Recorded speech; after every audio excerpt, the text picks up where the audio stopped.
আসসালামু আলাইকুম ওয়া রাহমাতুল্লাহি ওয়া বারাকাতুহু। আলহামদুলিল্লাহি ওয়া কাফা ওয়া সালামুন আলা ইবাদিহিল্লাযিনা ইসতাফা, আম্মা বা'দ। স্বাগত জানাচ্ছি সেমস একাডেমির আরবি ভাষা ও সূরা আল কাউসার এর অনুবাদ শিক্ষা ফ্রি ক্লাসে। আমি আব্দুল্লাহ আল মামুন আছি আপনাদের সাথে। গত ক্লাসে আমরা কিছু আরবি শব্দ শিখেছিলাম এবং কিছু বাক্য আমরা প্র্যাকটিস করেছিলাম। তো আজকেও আমরা নতুন কিছু শব্দ শিখে নিব, তারপর আমরা সেই শব্দগুলোর আলোকে কিছু বাক্য প্র্যাকটিস করব ইনশাআল্লাহ। আজকে আমরা এখানে যে শব্দগুলো নতুন শিখবো সেখানে রয়েছে ইয়া, হাল, লা, নাম, বাল, মান। মাত্র ৬টা শব্দ। এই ৬টা শব্দ যদি আমরা শিখে ফেলি তাহলে আমাদের আজকের এই টেক্সট এবং আজকের এই পাঠগুলো সবগুলোই আমাদের কাছে সহজ মনে হবে ইনশাআল্লাহ। তাহলে আসুন প্রথমেই আমরা এই শব্দগুলোকে শিখে নেই। প্রথমে রয়েছে ইয়া। ইয়া মানে হচ্ছে হে, অর্থাৎ কাউকে যখন আমরা সম্বোধন করব অথবা আহ্বান করব, ডাকবো, তখন আমরা আরবিতে ইয়া শব্দটি ব্যবহার করতে পারি, যেমনটা আমরা বাংলায় ব্যবহার করি হে। যেমন বলে থাকি হে রাশেদ এখানে এসো। তো আমরা এই বাক্যটাকে আরবিতে বলবো ইয়া রাশেদ, ইয়া রাশেদ। তো ইয়া রাশেদ মানে হচ্ছে হে রাশেদ। তারপরে শব্দটা রয়েছে হাল। হাল মানে হচ্ছে কি, এটা হলো হোয়াট বলে আমরা যেটা বুঝাই সেটা এখানে বুঝাবে না। এটা প্রশ্ন করার জন্য আমরা যেই কি ব্যবহার করি বাংলায়, তুমি কি একজন ডাক্তার অথবা তুমি কি একজন স্টুডেন্ট, এই যে কি শব্দটা আমরা বাংলায় ব্যবহার করি, এই শব্দটাকে বোঝানোর জন্য শুরুতেই কোনো প্রশ্ন করার শুরুতেই আরবিতে হাল শব্দ ব্যবহার করা হয়। যেমন এখানে আমরা দ্বিতীয় লাইনে দেখতে পাচ্ছি হাল আনতা তিলমিদুন। আপনারা জানেন আংতা মানে তুমি, আমরা এটা শিখেছি। তিলমিদুন মানে ছাত্র, এটাও আমরা শিখেছি। হাল মানে কি, এটা আমরা এখন শিখলাম। তাহলে হাল আনতা তিলমিদুন মানে হলো তুমি কি একজন স্টুডেন্ট। তাহলে হাল শব্দটি প্রশ্ন করার জন্য ব্যবহার করা হয়। কোনো একটা অবজেক্টের আসল পরিচয় কি অথবা এটা কি সেই জিনিসটা জানার জন্য হাল শব্দটি ব্যবহার করা হয় না। সেই জিনিসটা জানার জন্য মা শব্দ ব্যবহার করা হয়। যদি আমরা সেটা পড়ে না থাকি তাহলে আমরা সেটা পড়বো, আর যদি পড়ে থাকি তাহলে তো পড়েছি আমরা। তো এখানে হাল শব্দটির মানে হচ্ছে কি, এটার দ্বারা প্রশ্ন করা হয়। এর পরবর্তী শব্দটা হচ্ছে লা। এটা আপনারা সবাই নিশ্চয়ই জানেন। লা মানে হচ্ছে না। কোনো জিনিসকে নেগেটিভ করার জন্য বা কোনো কিছু না বোঝানোর জন্য লা শব্দ ব্যবহার করা হয়। আর যদি আমরা হ্যাঁ বোঝাতে চাই তখন আমাদের বাংলার মতো একটু না বলতে হবে। মানে আরবিতে আমরা বলবো নাম। নাম মানে হলো হ্যাঁ। তো বাংলায় হ্যাঁ এর আরবি হলো নাম। তাহলে আমরা দেখলাম ইয়া মানে হচ্ছে হে। যেমন আমরা পড়ি ইয়া আল্লাহ মানে হলো হে হে আল্লাহ। ইয়া রাব্বি, হে আমার রব। হাল, হাল দ্বারা প্রশ্ন করা হয়। হাল আনতা তিলমিদুন, তুমি কি একজন ছাত্র। তারপর লা মানে হচ্ছে না, যেমন লা ইলাহা ইল্লাল্লাহ, আল্লাহ ছাড়া কোনো ইলাহ নেই। লা মানে হচ্ছে না। আর নাম মানে হলো হ্যাঁ। নাম মানে হচ্ছে হ্যাঁ। তারপরে শব্দটা রয়েছে বাল। বাল মানে হলো বরং। বাল, বরং। যেমন কোনো একটা জিনিস আমরা না বললাম, না বলার পরে বাল শব্দ দ্বারা আবার পজিটিভ কিছু বললাম, যে সে যায়নি, বাল বলে আমরা বললাম বরং সে এসেছে। সে যায়নি বরং সে এসেছে। তো তাহলে বাল শব্দটির মানে হলো বরং। আর মান, এই শব্দটি দ্বারাও প্রশ্ন করা হয়। মান মানে হলো কে, হু। মান মানে হলো কে। যদি আমরা কারো পরিচয় সম্পর্কে জিজ্ঞেস করতে চাই, কোনো পার্সন, ব্যক্তি সম্পর্কে, তখন আমরা মান শব্দটা দিয়ে প্রশ্ন করব। আর যদি ব্যক্তি না হয় তাহলে মা দিয়ে প্রশ্ন করতে হয়। মা হাদা, এটা কি। আর যদি ব্যক্তি সম্পর্কে জিজ্ঞেস করি তাহলে আমরা বলবো মান হাদা, এটা কে। তো আশা করছি আপনারা এই শব্দগুলো বুঝে গেছেন এবং মুখস্থ করে ফেলেছেন। আর যদি করতে না পারেন তাহলে এটা একটু দেখে নেন, মুখস্থ করে ফেলেন শব্দগুলো। একবার দেখলেই আমার মনে হয় মনে থাকবে। আর পরের শব্দগুলো এবং পরের বাক্যগুলো পড়লেই আমরা সেগুলো বুঝতে পারবো, কারণ পরের শব্দগুলো ম্যাক্সিমাম আমাদের আগে থেকেই মুখস্থ করা আছে, আগে থেকেই জানা আছে আলহামদুলিল্লাহ। তাহলে আসুন এই শব্দগুলো আরো একবার আমরা দেখে নেই। তাহলে ইয়া মানে হলো হে, কাউকে ডাকার জন্য আমরা ইয়া শব্দ ব্যবহার করি। তারপরে হাল শব্দের মানে হলো কি, অর্থাৎ এর দ্বারা প্রশ্ন করা হয় তুমি কি ডাক্তার। হাল আনতা তবিবুন, হাল মানে হচ্ছে কি, আর লা মানে হলো না, লা মানে না, এবং নাম মানে হচ্ছে হ্যাঁ, নাম মানে হ্যাঁ, বাল মানে হলো বরং, আর মান মানে হলো কে। তাহলে আসুন এবার আমাদের সেন্টেন্সগুলো প্র্যাকটিস করে নেওয়া যাক। প্রথমেই যে বাক্যটা রয়েছে এখানে প্রশ্ন করা হয়েছে, মান আনতা ইয়া ওয়ালাদু। মান আনতা, আমরা এইমাত্র পড়লাম, মান মানে হচ্ছে কে, আনতা মানে আপনারা জানেন তুমি, ইয়া মানে আজকে পড়েছি হে, ওয়ালাদ মানে হলো একটা ছেলে। তাহলে আমরা যদি বলি মান আনতা ইয়া ওয়ালাদ, তাহলে এর অর্থ কি দাঁড়ায়? মান আনতা তুমি কে, ইয়া ওয়ালাদ হে ছেলে। মান আনতা ইয়া ওয়ালাদ, হে ছেলে তুমি কে, হে ছেলে তুমি কে। তখন এর উত্তরে সে বলছে আনা বিলালুন। আনা মানে আমি, এটা আপনারা জানেন, বিলাল একজনের নাম। আনা বিলালুন মানে আমি বিলাল। তাহলে মান আনতা ইয়া ওয়ালাদ মানে তুমি কে হে ছেলে। এর উত্তরে বলছে আনা বিলালুন, আমি বিলাল। তারপরের প্রশ্নটা হলো হাল আনতা তিলমিদুন। হাল দ্বারা প্রশ্ন করা হচ্ছে, আনতা মানে তুমি, তিলমিদুন মানে একজন শিক্ষার্থী, একজন ছাত্র। হাল আনতা তিলমিদুন, তুমি কি একজন ছাত্র? উত্তরে বলছে নাআম। নাআম মানে হ্যাঁ, আমরা জানি নাআম মানে হ্যাঁ। আনা তিলমিদুন, আমি একজন ছাত্র। নাআম আনা তিলমিদুন, হ্যাঁ আমি একজন ছাত্র। তারপরে শব্দটা হলো, তারপরে বাক্যটা বা প্রশ্নটা হলো হাল আনতা তিলমিদুন জাদীদুন। হাল আনতা তুমি কি একজন, তিলমিদুন ছাত্র, জাদীদুন মানে কি মনে আছে নিশ্চয়ই আপনাদের, জাদীদুন মানে নতুন, যেটা আমরা আগে পড়েছি। হাল আনতা তিলমিদুন জাদীদুন, তুমি কি একজন নতুন ছাত্র। এই শব্দগুলো যদি মনে না থাকে তাহলে আমাদের আগের ক্লাসগুলো একটু দেখে আসুন, পরবর্তীতে আগের ক্লাসগুলো একটু দেখে আসুন, তাহলে এই শব্দগুলো পারা যাবে ইনশাল্লাহ। তাহলে হাল আনতা তিলমিদুন জাদীদুন মানে কি, তুমি কি একজন নতুন ছাত্র। উত্তর এসে বলছে নাম আনা তিলমিদুন জাদীদুন। নাম মানে কি পড়েছি আমরা, হ্যাঁ, আনা আমি, তিলমিদুন একজন ছাত্র, জাদীদুন নতুন। নাম আনা তিলমিদুন জাদীদুন, হ্যাঁ আমি একজন নতুন ছাত্র। তারপরে প্রশ্ন করা হচ্ছে একটা মেয়েকে, তো কোনো মেয়েকে যদি আমরা প্রশ্ন করি, আংতা মানে তো ছেলেদেরকে উদ্দেশ্য করে আংতা শব্দটা ব্যবহার করা হয়, আর মেয়েদেরকে উদ্দেশ্য করে বলতে হয় আংতি। তাহলে আমরা এখানে পড়বো মান আংতি ইয়া বিন্তু। মান আংতি তুমি কে, ইয়া বিন্তু হে মেয়ে, বিন্তু মানে মেয়ে। মান আংতা ইয়া বিন্তু, তুমি কে হে মেয়ে, অথবা হে মেয়ে তুমি কে। তো সেই মেয়েটা উত্তর দিচ্ছে আনা জাইনাবুন। আনা জাইনাবু, আনা জাইনাবু মানে আমি জাইনাব। আনা মানে আমি, জাইনাবু মানে জাইনাব, এই মেয়েটির নাম জাইনাব। তো সে বলছে আনা জাইনাবু, আমি জাইনাব। তারপরের প্রশ্নটা হলো হাল আনতা বিনতুন সগীরাতুন। হাল আনতা বিনতুন, হাল এটা আমরা আগেই পড়লাম, হাল শব্দটি প্রশ্ন করার জন্য ব্যবহার করা হয়। তো আংতা মানে আংতি মানে হলো তুমি, বিনতুন মানে হলো মেয়ে, সগীরাতুন মানে হলো ছোট। হাল আনতি বিনতুন সগীরাতুন, তুমি কি একজন ছোট মেয়ে। হাল আনতি বিনতুন সগীরাতুন, তুমি কি একজন ছোট মেয়ে। তো সেই মেয়েটা উত্তর দিচ্ছে নাম আনা বিনতুন সগীরাতুন, হ্যাঁ আমি একজন ছোট মেয়ে। নাম আনা বিনতুন সগীরাতুন, হ্যাঁ আমি একজন ছোট মেয়ে। তাহলে এগুলো নিশ্চয়ই আপনারা বুঝে গেছেন।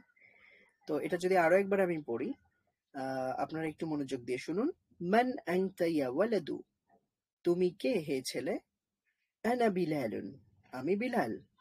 হাল আনতা তিলমিদুন, তুমি কি একজন ছাত্র। নাম আনা তিলমিদুন, হ্যাঁ আমি ছাত্র। হাল আনতা তিলমিদুন জাদীদুন, তুমি কি একজন নতুন ছাত্র। নাম আনা তিলমিদুন জাদীদুন, হ্যাঁ আমি একজন নতুন ছাত্র। মান আনতি ইয়া বিনত, হেই মেয়ে তুমি কে? আনা যায়নাব, আমি যায়নাব। হাল আনতি বিনতুন সগীরাতুন, তুমি কি একজন ছোট মেয়ে? নাম আনা বিনতুন সগীরাতুন, হ্যাঁ আমি একজন ছোট মেয়ে। এখন আসুন আমাদের পরবর্তী সেশনে যাওয়া যাক, বা পরবর্তী পৃষ্ঠায় যাওয়া যাক। এখানে কিছু প্রশ্ন আছে, এগুলো আপনারা নিশ্চয়ই বুঝতে পারবেন। ক্লাস শেষে আপনারা চাইলে আমাকে পড়ে শোনাতে পারেন। তো প্রথমে রয়েছে হাল আনতি মুআল্লিমাতুন, তুমি কি একজন শিক্ষিকা? হাল আনতি, হাল এটা প্রশ্ন করার জন্য ব্যবহার করা হয়। আনতি মানে তুমি, মুআল্লিমাতুন মানে হলো শিক্ষিকা, এটা আপনারা জানেন। হাল আনতি মুআল্লিমাতুন, তুমি কি একজন শিক্ষিকা? মেয়েটা উত্তরে বলছে লা, না, বাল বরং, আনা তিলমিযাতুন, আমি একজন শিক্ষার্থী। লা বাল আনা তিলমিযাতুন, না বরং আমি একজন শিক্ষার্থী। তারপরে প্রশ্ন করছে মান হুয়া ইয়া বিলালু, হেই বিলাল। মান হুয়া, হুয়া মানে কি এটা আমরা কিন্তু শিখেছিলাম। হুয়া মানে হচ্ছে সে। মান হুয়া, সে কে? ইয়া বিলালু, হে বিলাল, সে কে? তো বিলাল উত্তর দিচ্ছে হুয়া রাশিদ, সে রাশিদ। হুয়া মানে সে, রাশিদ মানে রাশিদ, একজনের নাম। তারপর প্রশ্ন করা হচ্ছে হাল হুয়া মুআল্লিমুন, হাল হুয়া মুআল্লিমুন, সে কি একজন, মুআল্লিম মানে কি শিক্ষক। হাল হুয়া মুআল্লিমুন, সে কি একজন শিক্ষক? উত্তরে বিলাল বলছে লা বাল হুয়া তিলমিযুন, না বরং সে একজন, তিলমিযুন মানে কি নিশ্চয়ই মনে রেখেছেন, একজন ছাত্র।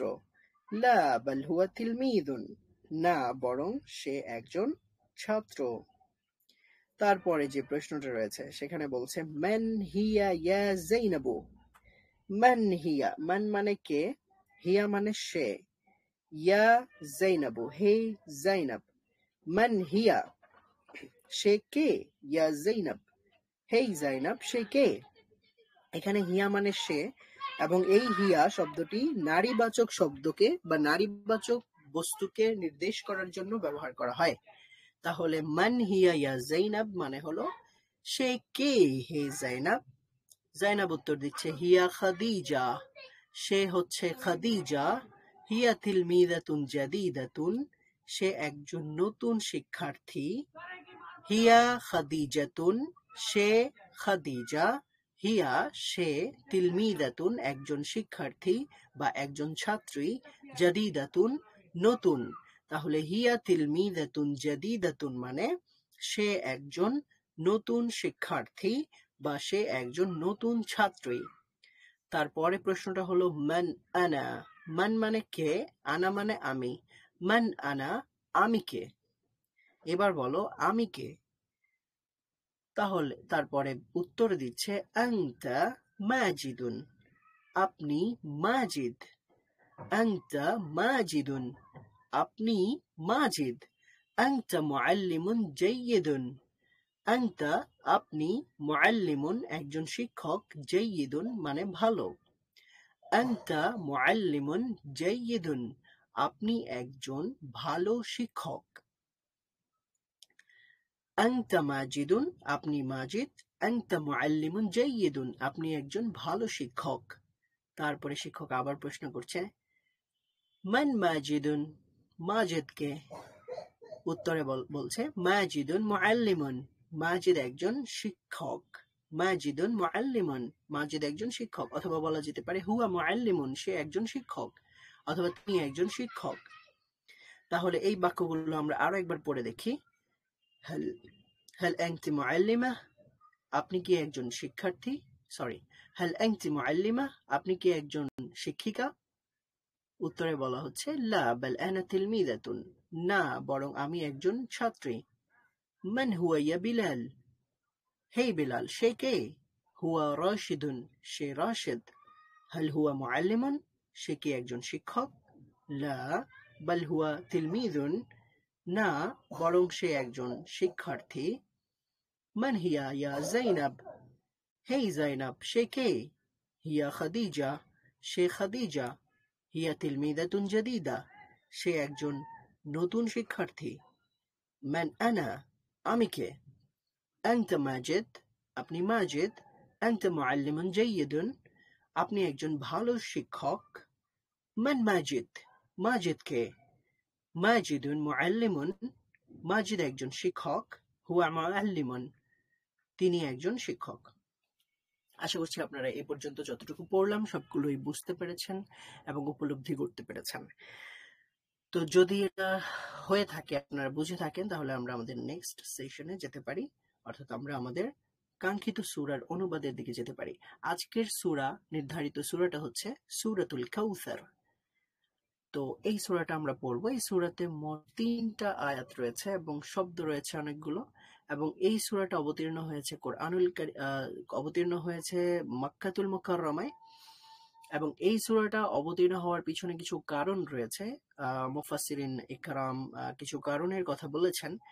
তো এর মধ্যে সবচাইতে প্রসিদ্ধ যে কারণটি, যেটা আমরা জানি বা আমরা শুনেছি, সেটা হচ্ছে আল্লাহ রসুল মুহাম্মদ সাল্লাল্লাহু আলাইহি ওয়াসাল্লামের কোনো একজন ছেলে যখন মারা গিয়েছিল, অথবা তার সন্তানেরা, মানে ছেলে সন্তানেরা যখন মারা গেছেন, তখন আরবের কাফের মুশরিক যারা আছে, কাফের মানে হলো অবিশ্বাসী, মুহাম্মদ সাল্লাল্লাহু আলাইহি ওয়াসাল্লামকে যারা বিশ্বাস করতো না, এবং যারা মুশরিক অর্থাৎ আল্লাহর সাথে অন্যান্য দেবতাদের উপাসনা যারা করত, তারা আল্লাহ রসুল সাল্লাল্লাহু আলাইহি ওয়াসাল্লামকে নির্বংশ বলছিল। কারণ বংশ পরম্পরা শুধুমাত্র ছেলেদের দ্বারাই রক্ষা হয়, মেয়েদের দ্বারা হয় না, এরকমটাই বিশ্বাস তাদের ছিল। এবং তাদের সেই বিশ্বাসের পরিপ্রেক্ষিতে তারা আল্লাহ রসুল সাল্লাল্লাহু আলাইহি ওয়াসাল্লামের ছেলে সন্তান ইন্তেকালের কারণে আনন্দিত হয়ে, এবং আল্লাহ রসুল সাল্লাল্লাহু আলাইহি ওয়াসাল্লামকে কটাক্ষ করে, বা আল্লাহ রসুল সাল্লাল্লাহু আলাইহি ওয়াসাল্লামের প্রতি বিদ্রুপাত্মক ভাবে তারা বলেছিল যে আল্লাহ তাআলা তাকে নির্বংশ করেছে, বা তিনি নির্বংশ হয়েছেন। তো সেই পরিপ্রেক্ষিতে আল্লাহ তাআলা তাকে সান্ত্বনাও দিয়েছেন, তার প্রতি আল্লাহ তাআলার দেওয়া অনুগ্রহের কথা উল্লেখ করেছেন, এবং তিনি আল্লাহ তাআলার জন্য কি করবেন এবং আমরা আল্লাহ তাআলার জন্য কি করব সেই বিষয়টা এখানে উল্লেখ করেছেন। এবং সব শেষে আল্লাহ তাআলা বলেছেন যে যারা হচ্ছে তার কুৎসা রচনা করে অথবা যারা তার বিরোধিতা করে, তারাই হচ্ছে নির্বংশ, অথবা তাদের বংশটাই আর টিকে থাকবে না, বরং আল্লাহ রসুল মুহাম্মদ সাল্লাল্লাহু আলাইহি ওয়াসাল্লামের বংশটাই সবসময় টিকে থাকবে। তো এই সূরাটির নাম হচ্ছে সূরা কাউসার।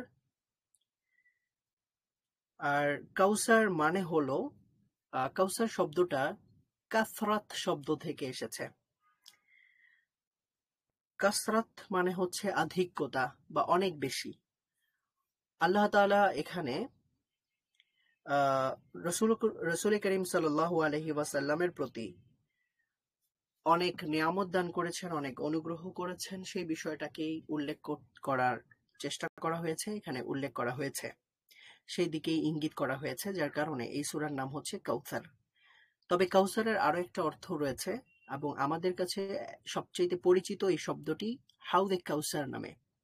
কারণ আল্লাহ রসুল সাল্লাল্লাহু আলাইহি ওয়াসাল্লাম কিয়ামতের দিন আল্লাহ তাআলার পক্ষ থেকে একটি হাউজ প্রাপ্ত হবেন পুরস্কার হিসেবে, এবং সেই হাউদের পানি বা সেই কূপের পানি বা সেই নহরের পানি যখন কেউ পান করবে, তখন আর তার কখনোই পানি পিপাসা পাবে না, সে জান্নাতে যাওয়ার পূর্ব পর্যন্ত। তো সেই হাউদে কাউসার যেটা রয়েছে, সেটাকেও আল্লাহ তাআলা আল্লাহ রসুল মুহাম্মদ সাল্লাল্লাহু আলাইহি ওয়াসাল্লামকে যে নহর দান করবেন, অথবা যেই প্রসবন দান করবেন, ঝর্ণা দান করবেন, অথবা কূপ দান করবেন, পানির যে একটা পানির একটা হাউস দান করবেন, সেটার নাম কাউসার বলা হয়ে থাকে। তো এখানে সূরাতুল কাউসার বলতে আমরা বলতে পারি এই সূরাটার নাম হচ্ছে হাউজে কাউসার, অথবা আমরা বলতে পারি আল্লাহ তাআলার অধিক অধিক রহমত বা অধিক দয়া অনুগ্রহ। এটাই হচ্ছে আল্লাহ রসুল সাল্লাল্লাহু আলাইহি ওয়াসাল্লামের প্রতি নাজিল করা সূরার অর্থ, মানে সূরার নামের অর্থ। তো আসুন আমরা সূরার শব্দগুলো একটু বিশ্লেষণ করি, সেগুলো জানার চেষ্টা করি। প্রথমেই রয়েছে বিসমিল্লাহির রহমানির রহিম। প্রত্যেকটা সূরার মতোই এই সূরাটিও বিসমিল্লাহির রহমানির রহিম দ্বারা শুরু হয়েছে, যদিও এটাকে প্রত্যেকটা সূরার অংশ বা প্রত্যেকটা সূরার প্রথম আয়াত হিসেবে গণনা করা না হলেও এটা প্রত্যেকটা সূরার শুরুতে লেখা হয়েছে। ভিন্ন ভিন্ন কিছু কারণও রয়েছে এর পিছনে, যেটা আমরা আগেও আলোচনা করেছি। সবচাইতে উল্লেখযোগ্য এবং সবচাইতে গ্রহণযোগ্য যে কারণটা, সেটা হচ্ছে যে প্রত্যেকটা সূরাকে একটা থেকে আরেকটা সূরাকে আলাদা করার জন্য বিসমিল্লাহির রহমানির রহিমকে লেখা হয়েছে বা উল্লেখ করা হয়েছে। বিসমিল্লাহির রহমানির রহিমের মানে আপনারা সবাই জানেন, পরম করুণাময় অসীম দয়ালু আল্লাহর নামে শুরু করছি। বিসমিল্লাহ মানে হচ্ছে আল্লাহর নামে, আর রহমান মানে পরম করুণাময়, আর রহিম মানে অসীম দয়ালু। তো আল্লাহ তাআলা যিনি পরম করুণাময় অসীম দয়ালু, তার নামে শুরু করছি। এটা হচ্ছে বিসমিল্লাহির রহমানির রহিমের অর্থ। তারপরে প্রথম আয়াতটা হলো ইন্না আ'তাইনাকাল কাউসার। ইন্না মানে হচ্ছে নিশ্চয়ই আমরা, অথবা নিশ্চয়ই আমি, আ'তাইনাকা তোমাকে দান করেছি। আ'তাইনাকা, আ'তাইনা মানে হলো দান করেছি, কা মানে তোমাকে। ইন্না আ'তাইনাকা নিশ্চয়ই আমরা, অথবা নিশ্চয়ই আমি দান করেছি তোমাকে, আল কাউসার অধিক নেয়ামত, অথবা কাউসার দান করেছি, অথবা কাউসার নহর দান করেছি, কাউসার প্রশোভন দান করেছি। এখানে একটা লক্ষণীয় বিষয় হচ্ছে ইন্না আ'তাইনা, এখানে প্লুরাল ফর্ম ব্যবহার করা হয়েছে। মানে আল্লাহ তাআলার এখানে যদি আমরা শাব্দিক অর্থ করতে চাই, তাহলে বলতে হয় নিশ্চয়ই আমরা তোমাকে দান করেছি। তো এখানে বহুবচন শব্দটা আল্লাহ তাআলা উল্লেখ করেছেন কেন? তো এর বিশেষ কিছু কারণ রয়েছে। প্রথমত, মহান আল্লাহ তাআলার গৌরব এবং মহিমা প্রকাশ করার জন্য আরবিতে আল্লাহ তাআলা বিভিন্ন সূরায় বিভিন্ন জায়গায় নিজের ব্যাপারে কথা বলতে গিয়ে বহুবচন শব্দ ব্যবহার করেছেন, এবং এই বহুবচন শব্দটির দ্বারা মহান আল্লাহ তাআলার সত্তাগত আধিক্যকে বোঝায় না, বরং মহান আল্লাহ তাআলার গৌরব মহিমাকে বোঝায়। অথবা এর দ্বারা মহান আল্লাহ তাআলার অসংখ্য গুণাবলী নির্দেশ হতে পারে, যে মহান আল্লাহ তাআলার অনেকগুলো গুণাবলী রয়েছে। অথবা এর দ্বারা উদ্দেশ্য হতে পারে যে আল্লাহ তাআলা নিজে এই কাজটা সম্পাদন করার জন্য কিছু কিছু ফেরেশতাদেরকে দায়িত্ব দিয়েছেন, এবং তারা সেই কাজগুলো আল্লাহ তাআলার আদেশে এবং আল্লাহ তাআলার নির্দেশ অনুযায়ী, আল্লাহ তাআলার হুকুম অনুযায়ী, অনুমতি অনুযায়ী সম্পাদন করে থাকে। এই জন্য তাদের প্রতি ইঙ্গিত করেও আল্লাহ তাআলা এখানে জমা বা বহুবচনের শব্দ ব্যবহার করে থাকতে পারেন। এবং আরবি ভাষার রীতি হচ্ছে যে বহুবচন শব্দ ব্যবহার করা হয় যিনি সুপ্রিম পাওয়ারের অধিকারী হন, অথবা সর্বোচ্চ ক্ষমতার অধিকারী যিনি হন, তিনি তার নিজের ব্যাপারে বহুবচন শব্দ ব্যবহার করতে পারেন। এটা অধিক সম্মানের জন্য ব্যবহার করা হয়ে থাকে। তাহলে এখন আমরা বলতে পারি ইন্না আ'তাইনাকাল কাউসার মানে নিশ্চয়ই আমি তোমাকে কাউসার দান করেছি। তো এখানে আমরা এটা বলার প্রয়োজন নেই যে নিশ্চয়ই আমরা তোমাকে কাউসার দান করেছি। তাহলে প্রথম আয়াতের অর্থ হবে নিশ্চয়ই আমি তোমাকে কাউসার দান করেছি। আর কাউসারের মানে একটু আগেই বললাম যে কাউসারের মানে হচ্ছে অত্যাধিক নিয়ামত হতে পারে, মানে অত্যাধিক বুঝায়। কাউসার মানে হচ্ছে অধিক হওয়া, অধিক বেশি। তো অধিক নিয়ামত, অধিক রহমত, অধিক বারাকাত, অধিক দয়া, অধিক অনুগ্রহ, এগুলো সবকিছু আমি অধিক দান করেছি তোমাকে। তো কাউসার দ্বারা হাউজ উদ্দেশ্য, হাউজে কাউসার, অথবা নহর বা প্রশোভন, নদী, যেটা আল্লাহ তাআলা তাকে দান করবেন কিয়ামতের ময়দানে, আখিরাতে। তো সেটা এখানে উদ্দেশ্য হতে পারে। ইন্না আ'তাইনাকাল কাউসার মানে হলো নিশ্চয়ই আমি তোমাকে কাউসার দান করেছি। তারপরে দ্বিতীয় আয়াতে আল্লাহ তাআলা বলেন ফাসল্লি, অতএব। ফা মানে হলো অতএব, সল্লি মানে সালাত প্রতিষ্ঠা করো, সালাত আদায় করো।